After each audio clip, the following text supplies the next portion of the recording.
दुख दुर्मनुष्य अंग में जयत्वा श्वास प्रश्वास ओ ना और ये 5 मिल करके हो गया आपका 14 विघ्न। ये 14 विघ्न से हम कैसे ठीक करें, अपनी चित्त भूमि को कैसे शुद्ध करें। आगे सूत्रकार इस प्रकार कहते हैं, तत्प्रतिषेधार्थम एक तत्व अभ्यास, अर्थात उनको दूर करने के लिए एक तत्व का अभ्यास करना चाहिए। और एक तत्व क्या है? उपर्युक्त दोनों प्रकार के विघ्नों का नाश ईश्वर प्रणिधान से तो होता है, समस्त विघ्नों ईश्वर प्रणिधान से होता है। उसके सिवा यह दूसरा उपाय बतलाया गया कि भाव यह है कि किसी एक वस्तु में चित्त को स्थिर करने का बार बार प्रयत्न करने से भी एकाग्रता उत्पन्न होकर के विघ्नों का नाश होता है, अतः यह साधन भी किया जा सकता है। चित्त के अंतराल में राग द्वेषादि मल रहने के कारण मलिन चित्त स्थिर नहीं हो पाता है, अतः चित्त को निर्मल बनाने के लिए सुगम उपाय बतलाते हैं। तो आगे उपाय यही है कि मैत्री करुणा मुदितोपेक्षाणाम सुख दुख पुण्य अपुण्य विषयाणाम भावनात् चित्त प्रसादनम। चित्त की प्रसाद क्या है?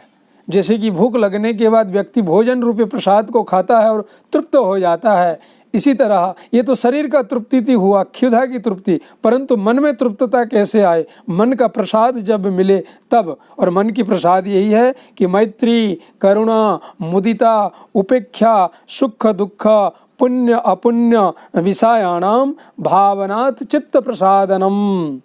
सुखी मनुष्य में मित्रता की भावना करना, दुखी मनुष्य में दया की भावना करना। किसी को रोग आया है, कोई चलते फिरते रास्ते में एक्सीडेंट हो गया है, उसमें दया करना, उसको उठा देना, हॉस्पिटल तक ले जाना, यही होता है दुखी मनुष्य में दया भाव करना। और मनुष्य का एक गुण भी है दया।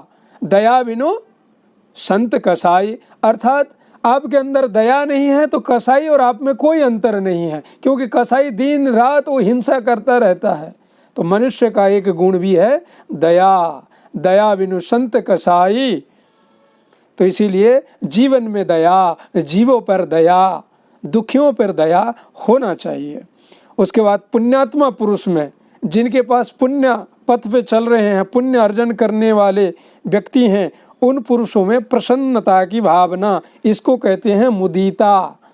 पुण्यात्मा व्यक्ति के साथ वो प्रसन्नता रहना, उनकी प्रसन्नता से आप भी प्रसन्नता हो जाना, इसी को कहते हैं मुदिता। और पापियों में उपेक्षा, क्योंकि पाप कर्म जो करते हैं उनके प्रति ध्यान नहीं देना, उपेक्षा भाव रखना, ये सब चित्त को राग द्वेष घृणा ईर्षा और क्रोध आदि मलों का नाश होकर के चित्त शुद्ध होकर के चित्त निर्मल हो जाता है।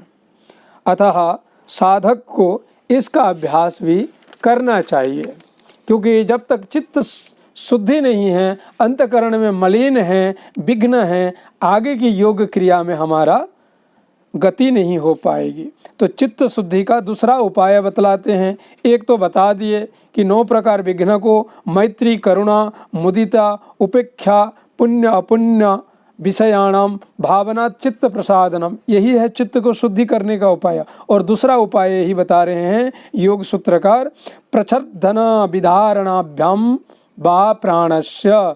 प्रच्छर्दन अर्थात बारंबार प्राणवायु को बाहर निकालने और रोकने के अभ्यास से भी चित्त निर्मल हो जाता है। प्रच्छर्दनम, जैसे कि श्वास को दीर्घ श्वास से छोड़ करके बाहर रोक के रखें, तो इसी में धारणा बना रहे हैं मन में। तो बार बार प्राणवायु को शरीर से बाहर निकालने का तथा यथाशक्ति बाहर रोके रखने का अभ्यास करने से मन में जो निर्मलता आती है, इससे शरीर की नाड़ियों का भी शुद्धि हो जाती है और मल नष्ट हो जाती है और चित्त शुद्ध हो जाती है। तो चित्त शुद्धि करने के लिए, क्योंकि प्राण क्रिया से ही, योगिक क्रियाओं से ही चित्त शुद्धि हो पाती है। जैसे कपड़ा है, मैला हो गया, सादा पानी से धोएंगे तो दीर्घ दिन से और ऐसे ही कुछ कसाया मैल लग गया है जिसको साधारण जल से धुलने से वो नहीं जाएगा, इसीलिए आपको किसी डिटर्जेंट की आवश्यकता है, सर्फ साबुन की आवश्यकता है, और उसके बाद रगड़ रगड़ करके साफ करेंगे तो धुल जाएगा। इसीलिए अनादि बलवत्वात् वासना मस्तिष्क पटल में अनादि कालों से वो मजबूत होकर के रहा है।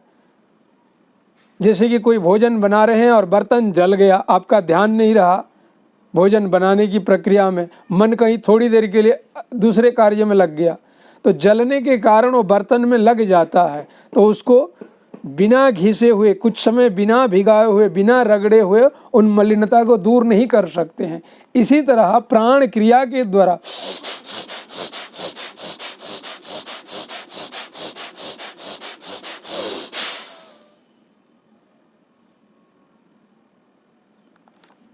ऐसे ही विच्छर्दनम प्राणस्य विधारणा, अर्थात ऐसे ही धारणा करने से, प्राण शक्ति को बाहर धकेलने से आपके मन में एकाग्रता होगी, चित्त की शुद्धि होगी। यही योगिक क्रियाएं हैं।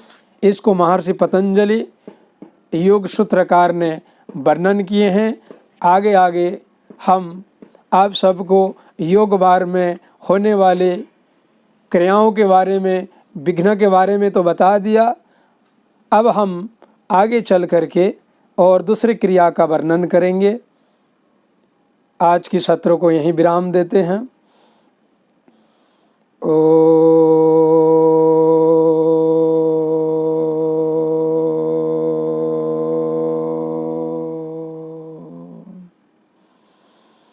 शांति शांति शांति।